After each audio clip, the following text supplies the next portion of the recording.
I have been devoted to Silvermine for a long time, starting as a student.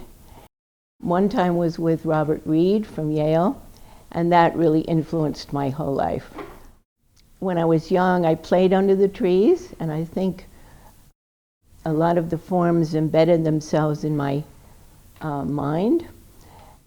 Later on in life, I got interested in calligraphy, and I saw the trees against the sky and the calligraphy of it, and the way in which the branches reached for the light and reached for moisture and so on, and grew that way, and grew in relation to nature.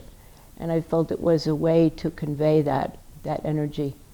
I had read about William Kennedy up in New York State had founded the Institute for Writers because he felt that living outside of New York, the writers needed to have some contact with the rest of the writing world. And I felt the same thing for us in terms of our artwork.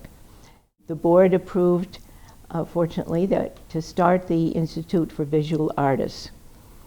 And so we met every month and had panel discussions and talked about things like the spiritual in art, and then mundane things about materials and color. We had many, many panels. Just to tell you one story, Will Barnett came out, and he asked me at one point, "What does your husband do?" And I said, "Well, he was a lawyer."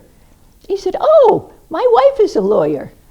And somehow, at that point I was, I don't know, in my 40s, I guess, but as a young artist, it was again all right for me to be doing this as my work and my husband to be a lawyer with bringing in the money and me not bringing in the money.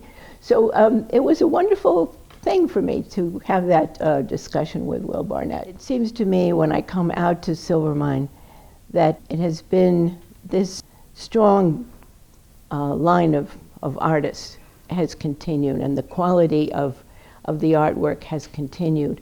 And it seems to me that for the future, it has a real place there now as an art center, but also as a place for artists. And I know that it's easier to raise money for things like educational projects and so on, and harder to raise money to pay the salary in the gallery. And so I have suggested that we have a Silvermine Gallery Fund, and I hope that people will feel the same way I do and support that idea. Yeah, and thank you to Silvermine for remembering that I'm still here and coming into New York to interview me in my loft. I appreciate that very much.